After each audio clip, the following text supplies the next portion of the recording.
Em nome do Pai, e do Filho, e do Espírito Santo. Amém.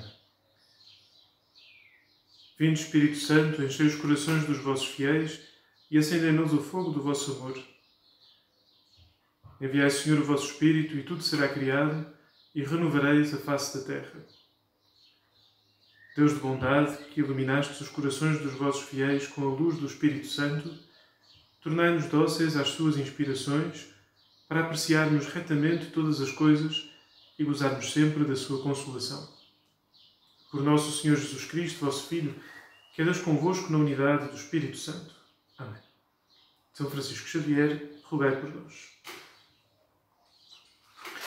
Então, bom dia a todos. Boa tarde já. Peço desculpa por hoje este comentário chegar mais tarde, mas, como sabem, foi o início da reabertura das igrejas para as Eucaristias dominicais e houve um bocadinho mais de movimento e de preparação das coisas, ao mesmo tempo que também as condições em que o fazemos continuam a limitar também um bocado os processos e a torná-los mais difíceis, mais lentos e com uma ajuda limitada de pessoas. Então, foi assim, este fim de semana foi bom, foi muito bom, foi um fim de semana de reencontro, de rever muita gente, muitas caras e portanto, mas no meio dessa alegria, enfim, não houve tempo para fazer este vídeo com mais antecedência, por isso chega só agora.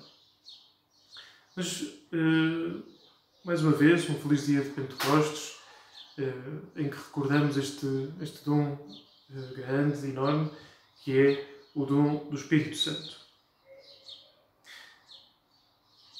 Recordemos primeiro o calendário, digamos assim. Portanto, terminamos agora o tempo pascal, o tempo dedicado à celebração da Páscoa no calendário litúrgico. Amanhã já regressaremos ao tempo comum.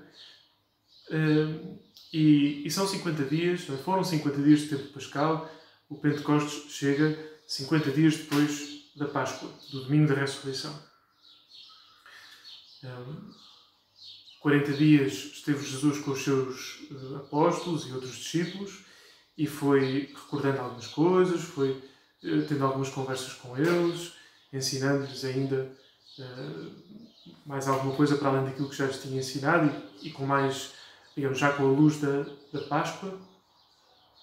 Mas ao deixar os seus apóstolos, Jesus diz que não se afastem da cidade, não é? Que fiquem à espera do dom que virá do alto, o dom prometido do Espírito Santo. E, portanto, estamos nesse contexto, nesse enquadramento, 50 dias depois da Páscoa, 10 dias depois da ascensão de Jesus ao céu. E, de facto, Jesus diz, não vos afasteis da cidade. Diz isso, Jesus, não porque o campo seja mau, não porque a cidade seja importante por si só, mas, penso eu, parece-me do que leio e posso entender, que que não se afastar da cidade significa permanecerem juntos. Portanto, não ir cada um para o seu sítio, alguns seriam da mesma terra, mas outros seriam de outra terra, e, portanto, deixando a cidade de Jerusalém, cada um acabariam por se dispersar, né? Cada um iria de novo para a sua terra. Então que fiquem na cidade de Jerusalém para permanecerem juntos, unidos, à espera, em oração, à espera do Espírito Santo. Não é que o Pentecostes não pudesse ter acontecido lá onde eles estivessem, um para a Judeia, outro para a Galileia, outro para a Samaria, outro para alguma região daquelas regiões vizinhas. E lá onde eles estivessem, uma língua de fogo e uma rajada de vento poderiam ter chegado a anunciar o dom do Espírito Santo. Não quer dizer que isso não pudesse ter acontecido, mas é importante, por isso mesmo, esta indicação, esta orientação de Jesus, que esperem o dom do alto juntos, em oração. E então vemos os apóstolos à espera durante 9 dias, não é? O Espírito Santo vem ao 10º dia, à espera durante 9 dias em oração com a Nossa Senhora e provavelmente outros discípulos. Ora, 9 dias de oração, sabemos o que é. É uma novena, como provavelmente já fizemos alguma, ou várias, a um santo, ou e por alguma intenção, fazer uma novena. Esta foi a primeira novena, 9 dias de oração, a primeira novena da Igreja. 9 dias, desde a Ascensão, a pedir o Espírito Santo, a rezar com a Nossa Senhora. Assim quis Deus que o dom do Espírito Santo viesse. Não porque o poder de Deus estivesse limitado a isto, mas de alguma forma Deus quer que assim seja. Isso também nos fala do papel que a oração e a oração em comum e prolongada no tempo, não é? A oração perseverante, permanecer em oração, pedir hoje, amanhã, depois de amanhã, a importância que isso tem. Não significa que tenhamos que rezar sempre assim, não é? Jesus também disse, quando quiseres rezar, vai ao teu quarto, fecha a porta e reza ao teu Pai em segredo. Há orações que fazemos sozinhos, no nosso quarto, ou onde for, não é? Mas sozinhos, em silêncio, pedindo alguma graça particular ou geral, mas pedindo a nossa oração, digamos assim, privada, pessoal, secreta. Mas depois também há outras orações que são feitas em público, não é? Para já não falar dos sacramentos, não é? Evidentemente, é uma liturgia, e liturgia significa exatamente uma oração, um serviço orante do povo de Deus, mas para além dos sacramentos, não é? Existem outras formas de rezarmos juntos. A mais conhecida, se calhar, para nós é o terço, não é? Encontrarmos na igreja para rezarmos o terço juntos. E depois haverá outras também, não é? Vigílias de oração e outras. Às vezes a liturgia das horas também há quem reze em conjunto. E, portanto, há orações que são rezadas em comum. E, de alguma forma, Deus quis que este grande dom viesse desta forma. E, se calhar, os dons maiores estão também associados a este tipo de oração. Uma oração em comum durante vários dias. Digamos, sempre que fazemos uma novena, e fazemos uma novena em conjunto, não é? Às vezes aqui na paróquia de São Francisco Xavier fazemos a novena a São Francisco Xavier, a chamada novena da graça, e pedimos pela nossa paróquia, pelas famílias, etc. Portanto, Deus quis que assim fosse, não é? Deus quis que o dom chegasse desta forma. E, portanto, acho que podemos renovar em nós também o desejo de rezarmos em comum. Sabemos bem a falta que nos fez isso e nos continua a fazer, porque ainda há muitas limitações, não é? Mas a falta que nos fez isso durante estes cerca de 2 meses e meio, não nos podermos encontrar na igreja e rezar juntos, embora também, e isso também vale, e também é uma forma de rezarmos juntos, rezarmos unidos lá onde estivermos, mas com um sentido de comunhão. Então, por um lado, que a nossa oração tenha essa consciência, não é? De ser uma oração sempre em comunhão com a Igreja, aquilo que chamamos também a comunhão dos santos. Portanto, sempre na comunhão orante da Igreja. E depois que, para além dessa oração pessoal, mas sempre em comunhão com a Igreja, também participemos na medida das nossas possibilidades, que agora nestas circunstâncias são limitadas, mas enfim, no futuro, participarmos de oração com outros, não é? E digamos, a pedir o dom do Espírito Santo, sempre, nunca é demais, e outros dons importantes para a Igreja. Muito bem. Depois, temos também aqui outro elemento importante, que é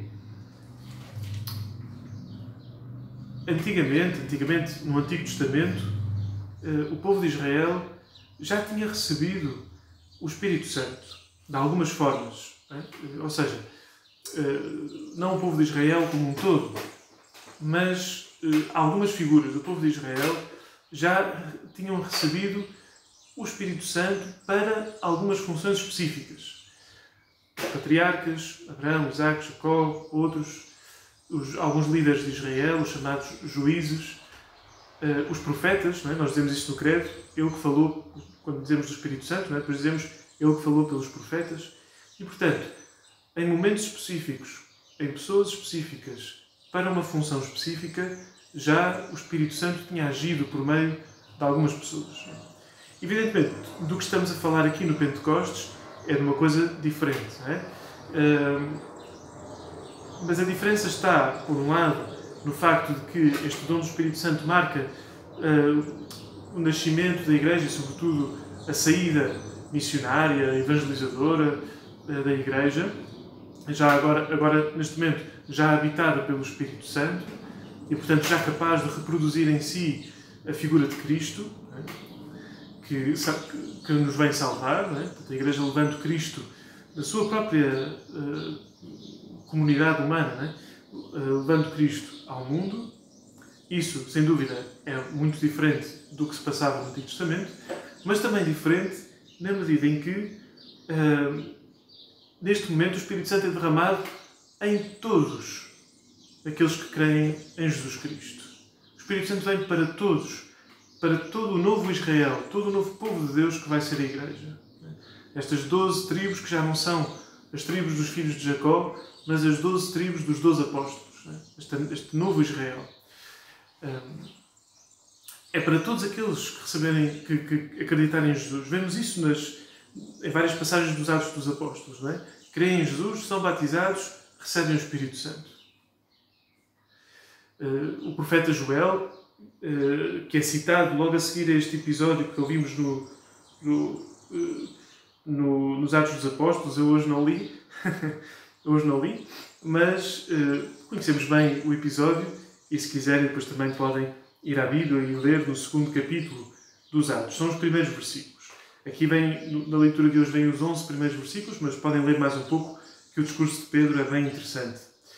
E vemos como São Pedro, logo a seguir à rajada de vento e às línguas de fogo, e a começarem a falar de tal forma que os que estavam ali ouviam-nos falar na sua própria língua. Não é que eles falassem em línguas diferentes, mas quem os ouvia e era de outros sítios, ouvia-os a falar na sua própria língua, não é?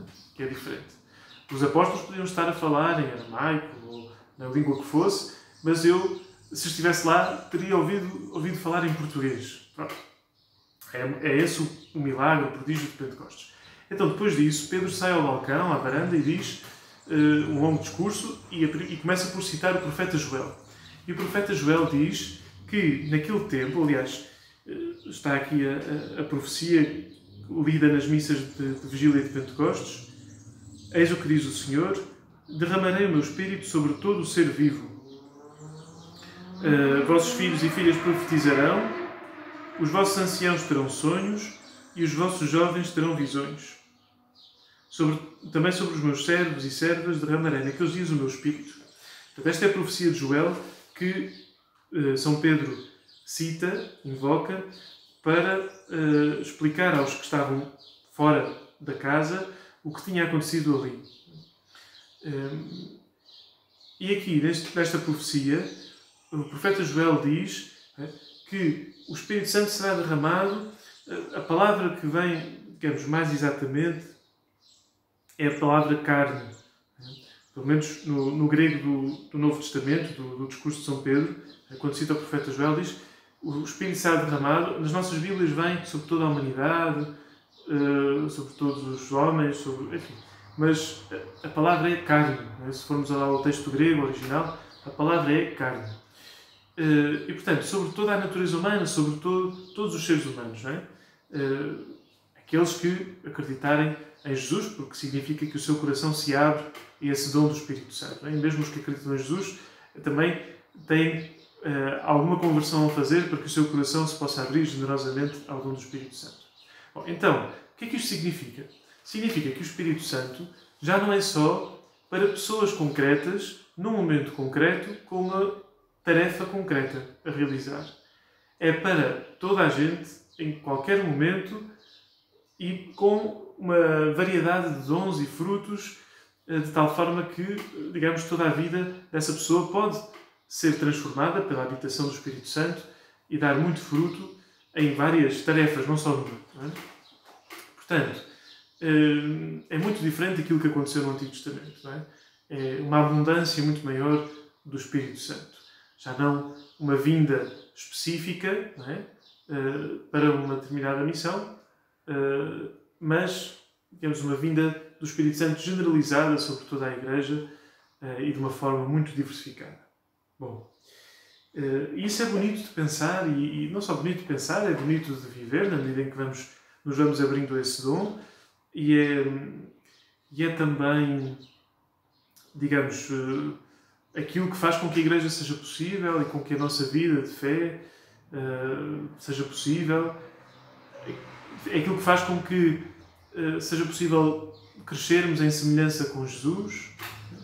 É o Espírito Santo. Tudo aquilo que de bom acontece na Igreja e em nós, que a ela pertencemos, não é? E que nos dizemos cristãos, tudo de bom que acontece é o Espírito Santo que suscita. Não é? São Paulo diz que ninguém pode dizer que Jesus Cristo é o Senhor se o Espírito Santo, a não ser pela ação do Espírito Santo. E noutra carta diz também que é pelo Espírito Santo que rezamos Abba, ó Pai. E, portanto, o Espírito Santo suscita em nós a oração, suscita em nós a caridade, suscita em nós o amor a Jesus, o amor a Deus, todos esses bons sentimentos, esses bons desejos, é o Espírito Santo que suscita. É o Espírito Santo a trabalhar em nós. Não é? Depois, o Espírito Santo é também aquele que, digamos, realiza a comunhão da Igreja. Não é? A Igreja, já em vídeos anteriores falámos, não é, da Igreja como o corpo de Cristo, Cristo cabeça, a Igreja o seu corpo, os seus membros, ou a Igreja como parte, portanto, como a videira, não é? Jesus é a videira, nós somos os sarmentos, os ramos, ou a Igreja como o templo de Deus, da qual Cristo é a pedra angular, não é? A pedra de fundamento. Cristo é o fundamento. O Espírito Santo, nestas imagens todas, é aquilo que dá unidade, não é? É o que dá unidade ao corpo, é o que anima o próprio corpo, não é? É o que dá unidade à videira. Eu gosto de pensar, também não está lá escrito, mas eu gosto de pensar que é a seiva, não é? Que circula na videira, e é também, digamos, o cimento do templo, não é? O Espírito Santo realiza a união, a comunhão da Igreja, não é? Como corpo de Cristo. E por outro lado, como vemos no livro do Apocalipse, ao final, nos últimos versículos, vemos que vou procurar aqui porque é uma passagem interessante.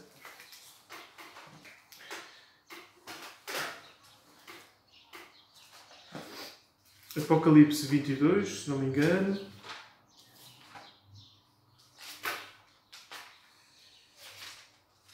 Ora, diz assim: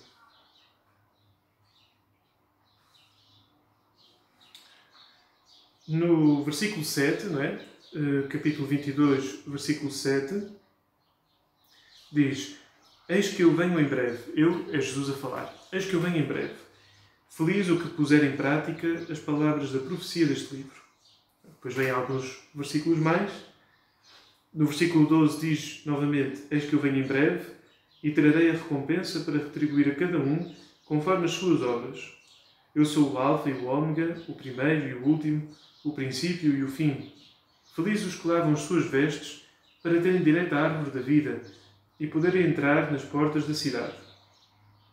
Mais abaixo encontramos agora o narrador a dizer: o Espírito e a esposa dizem: vem. A esposa é a Igreja, não é? É a esposa de Cristo. Cristo é o seu esposo. E é o Espírito e a esposa que dizem a uma só voz, vem. E, portanto, o Espírito está no interior da Igreja, no interior da esposa, no coração da esposa, a suscitar esse chamamento. Vem. Portanto, a Igreja olha para Cristo, tem os seus olhos postos nele, e o Espírito Santo, dentro dela, fala a dizer: vem, Senhor Jesus. E por isso dizemos no Advento, e é tirado aqui do livro do Apocalipse, Maranatá, vem, Senhor Jesus. Não é? Esse gemido, essa oração do Espírito Santo no coração da Igreja. E depois Jesus diz, sim, virei brevemente. Não é?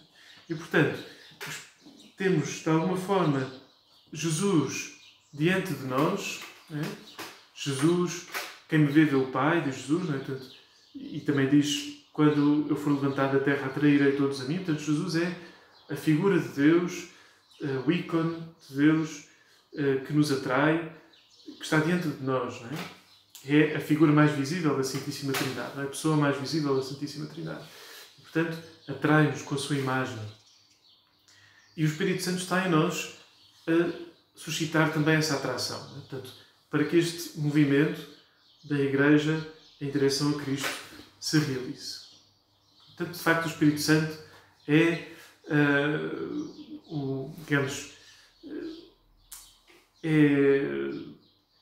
é se calhar das três pessoas da Santíssima Trindade, aquela que menos conhecemos, da qual menos ouvimos falar, mas é igualmente fascinante. É igualmente fascinante. Fascinante é o Pai, fascinante é o Filho, e não menos fascinante é o Espírito Santo também. Por isto, por estas razões. E é o Espírito Santo que fará as obras de Deus e as maravilhas de Deus em nós. E por isso, assim como Jesus disse no Evangelho de São Lucas, naquela passagem conhecida, quando diz, pedi e dar-se-vos-á, batei e abrir-se-vos-á, procurai e achareis, Jesus também disse, se vós que sois maus, ou seja, enfim, não somos santos, não é? Sabeis dar coisas boas aos vossos filhos, quanto mais o Pai do Céu não dará o Espírito Santo àqueles que lhe pedem. Não é? Quando São Mateus, na mesma passagem, diz, não dará coisas boas àqueles que lhe pedem. Mas Lucas põe mesmo o Espírito Santo, porque o Espírito Santo é a coisa boa que devemos pedir ao Pai do Céu, em nome de Jesus. E por isso a nossa oração, em grande parte, pode ser simplesmente pedir o Espírito Santo. Pedir o Espírito Santo. Senhor, em nome de Jesus, dai-me o vosso Espírito Santo.